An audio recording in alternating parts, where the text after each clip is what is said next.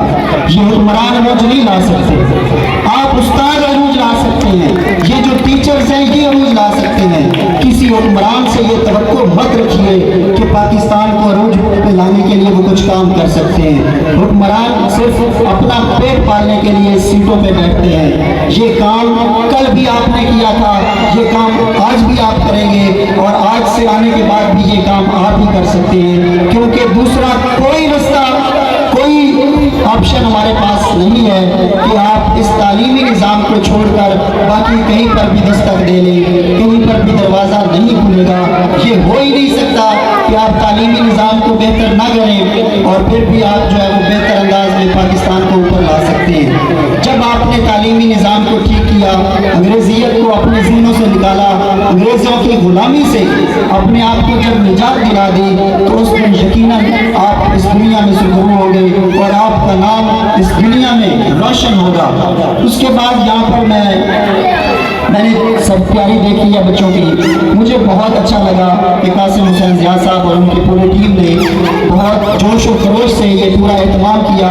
میں آپ سب کو دل کی اتھاہ گہرائیوں سے مبارکباد پیش کرنا چاہتا ہوں کہ آپ نے اتنے جذبہ سے، اتنے حب وطنی سے یہ کام کیا، اور میں یہ امید کرتا ہوں کہ آئندہ ہر سال آپ یہ کام مزید جوش و خروش سے جاری و ساری رکھیں گے اور اس ملک میں اپنا حصہ ضرور ڈالیں گے۔ اب آپ یہ کہیں گے کہ یہ نہیں ہو سکتا، مایوسی ہے، اداسی ہے، پاکستان کے حالات بہت خراب ہیں، تو اس کے لیے علامہ اقبال نے آج سے بہت پہلے ہمیں بتا دیا تھا کہ دیکھ کر رنگ چمن ہو نہ پریشاں مالی، دیکھ کر رنگ چمن ہو نہ پریشاں مالی، کوکب غنچہ سے شاخیں ہیں چمکنے والی، خس و خاشاک سے ہوتا ہے گلستان خالی، گل برانداز ہے خون شہداء کی لالی، رنگ گردوں کا ذرا دیکھ تو ناپی ہے، یہ نکلتے ہوئے سورج کی افق تابی ہے، سورج طلوع ہونے والا ہے، یہ اندھیرے زیادہ دیر تک نہیں ٹکیں گے، انشاءاللہ پاکستان پوری دنیا میں اپنا نام روشن کرے گا، اور ایک بار پھر سے پاکستان کو، یہ سب لوگوں کو پاکستان کی طرف جو ہے وہ چہرہ کرنا پڑے گا۔ میں اس امید کے ساتھ، اس دعا کے ساتھ آپ سے اجازت چاہوں گا کہ پاکستان کو اللہ تعالیٰ بہترین حکمران عطا فرمائے، اور میں سب ٹیچرز کو اور سب ماؤں کو یہ دل سے ایک گزارش کرتا ہوں کہ اپنے بچوں کے اندر ایک چیز جو ہے وہ آج ڈال دیں۔ جو 6-7 سال سے چھوٹے بچے ہوتے ہیں نا، وہ کوڑا کاغذ ہوتے ہیں، بالکل اس سلیٹ پر جو ماؤں نے لکھ دیا، اس سلیٹ پر جو استادوں نے لکھ دیا، وہ نقش ہو جائے گا۔ اگر آپ نے لکھا تم نالائق ہو، اگر تم نے لکھا تم احمق ہو، اگر تم نے لکھا تم کچھ نہیں کر سکتے، تو یقیناً وہ کچھ نہیں کر پائیں گے۔ اگر تم نے لکھا کہ تم ہیرو ہو، اگر تم نے لکھا کہ تم قائد اعظم بنو گے، اگر تم نے لکھا کہ تم علامہ اقبال سے بھی بڑے اونچے لقب کے اوپر جاؤ گے، تو میں یہ یقین سے کہہ سکتا ہوں کہ وہ یقیناً اس عہدے کے اوپر جائیں گے جو آج ماؤں نے اپنے بچوں کے کوڑے کاغذ کے اوپر لکھ دیا، وہ ضرور اس سٹیج پر پہنچیں گے۔ تو میں یہ گزارش کرتا ہوں آپ سب سے کہ اپنے بچوں کو مثبت ویلیوز دینا سیکھیں، مثبت کریکٹرز ان کا ڈیولپ کرنے کی کوشش کریں، ان کو کبھی منفی باتیں مت سنائیں، ہمیشہ ان کو مثبت باتیں سنائیں، چاہے وہ تھوڑا کمزور بھی ہے، چاہے وہ تھوڑا سست بھی ہے۔ کچھ بچے سلو لرنرز ہوتے ہیں، وہ جلدی نہیں سیکھ پاتے، کچھ بچے جلدی سیکھ لیتے ہیں، اور اگر آپ یہ ایک استاد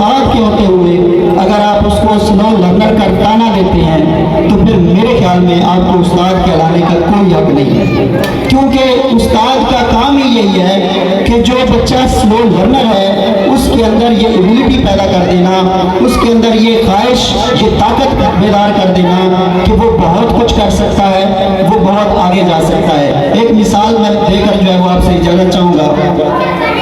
ایک شخص گزرا ہے، اس نے تاریخ میں اپنا نام روشن کیا ہے۔ وہ چھوٹا بچہ تھا جس طرح آپ ہیں، وہ اسکول میں جاتا، جب ٹیچرز اس کو پڑھاتے تو وہ بالکل کنزین تھا استادوں کی نظر میں۔ استاد اسے روز تانے دیتے، استاد اسے کہتے تم کچھ نہیں کر سکتے۔ آخرکار استادوں نے تنگ آ کر اس کی ماں کے نام ایک خط لکھ دیا۔ خط میں یہ لکھا تمہارا بیٹا احمق ہے، کنزین ہے، اس کو ہم نہیں پڑھا سکتے، اس کو اسکول سے نکال دو۔ یہ استاد خط لکھ رہے ہیں اس بچے کی ماں کو۔ وہ بچہ جاتا ہے، وہ بچہ چھوٹا ہے، وہ خط خود نہیں پڑھ سکتا، ماں کو خط دیتا ہے۔ ماں نے خط دیکھا، پڑھا، ایک بار تو وہ اداس ہوئی، دوسرے لمحے اس نے مسکرا کے یہ کہا، اس کے بچے نے پوچھا ماں خط میں کیا لکھا ہے؟ تو ماں نے پتا کیا کہا؟ وہ ماں عظیم رہی ہوگی، اس نے کہا خط میں یہ لکھا ہے تمہارا بیٹا اتنا ہونہار، اتنا قابل، اتنا عظیم ہے، ہمارے پاس اس کے لائق کے ٹیچر نہیں ہے، اس لیے تم اس کو کسی اچھے اسکول میں داخل کراؤ، ہم اس کو نہیں پڑھا سکتے۔ وہ ایک لفظ جو اس کی ماں سے نکلے تھے وہ اس بچے کے ذہن پر نقش ہو گئے۔ پھر اس کی ماں نے اس کو خود پڑھایا، وہ بچہ بڑا ہوا، اس نے سائنس کی دنیا میں اپنا نام کمایا۔ یہ جو آج روشنی آپ دیکھ رہے ہیں، یہ جو بلب آج آپ دیکھ رہے ہیں، یہ اس شخص نے ایجاد کیا۔ دنیا اسے تھامس ایلوا ایڈیسن کے نام سے جانتی ہے۔ اس نے پھر یہ اتنے تجربات کیے اور دنیا کو اتنا کچھ دیا کہ دنیا حیران ہو گئی۔ آج اس کا نام تاریخ میں موجود ہے، لیکن یہ وہی بچہ ہے جس کو استادوں نے اسکول سے کنزین کہہ کر نکال دیا تھا۔ پھر کچھ دن گزرے، وہ عظیم شخص بن گیا، ہیرو بن گیا۔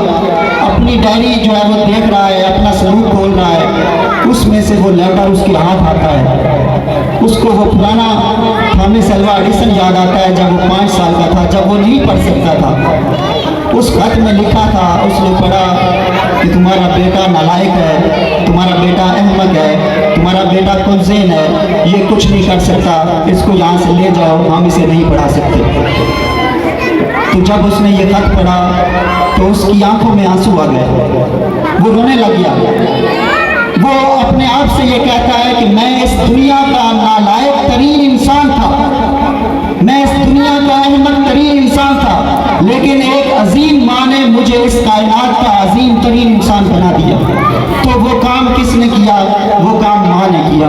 آج بھی اگر آپ یہ ذہن میں رکھ لیں، آج بھی اگر آپ یہ ذہن میں سوچ لیں تو آج بھی جو تقدیر ہے وہ بدل سکتی ہے، اتنا مشکل کام نہیں ہے۔ فرق صرف یہ ہے کہ ہماری ترجیحات میں ہمارے بچوں کو نوکر بنانا ہے، ان کو ہیرو بنانا نہیں ہے۔ جس دن ماں کی ترجیحات تبدیل ہوگی، استادوں کی ترجیحات تبدیل ہوگی، اس دن پاکستان کو آگے بڑھنے سے کوئی نہیں روک سکتا۔ سب سے میری گزارش ہے کہ اپنے بچوں کے اندر مثبت پازیٹیو ویلیوز جو ہے وہ ڈیولپ کریں، اور اپنے بچے کو کبھی بھی، بے شک آپ کی نظر میں وہ جیسا بھی ہے، اس کو کبھی بھی یہ مت کہیں کہ وہ سلو ہے، اس کو کبھی بھی یہ مت کہیں وہ نالائق ہے، اس کو کبھی بھی یہ مت کہیں کہ وہ برا ہے، اس کو کبھی بھی یہ مت کہیں کہ وہ آگے نہیں جا سکتا۔ ہمیشہ اس کی دلجوئی کریں، اس کو امید دلائیں کہ وہی تو آگے بڑھ سکتا ہے، اور کون بڑھ سکتا ہے؟ صرف تم ہی آگے بڑھ سکتے ہو۔ اس کے اندر یہ امید کا بیج اگر آپ نے آج بو دیا تو میں یہ یقین سے کہہ سکتا ہوں کہ وہ بچہ تھامس ایلوا ایڈیسن جیسے کئی تھامس ایلوا ایڈیسن بن سکیں گے، علامہ اقبال بن سکیں گے، قائد اعظم بن سکیں گے۔ تو اس کے لیے کون کام کرے گا؟ آپ سب کو یہ کام کرنا ہوگا، والدین کو یہ کام کرنا ہوگا، اساتذہ کو کرنا ہوگا، اور ماں کو کرنا ہوگا۔ بہت شکریہ، اللہ حافظ۔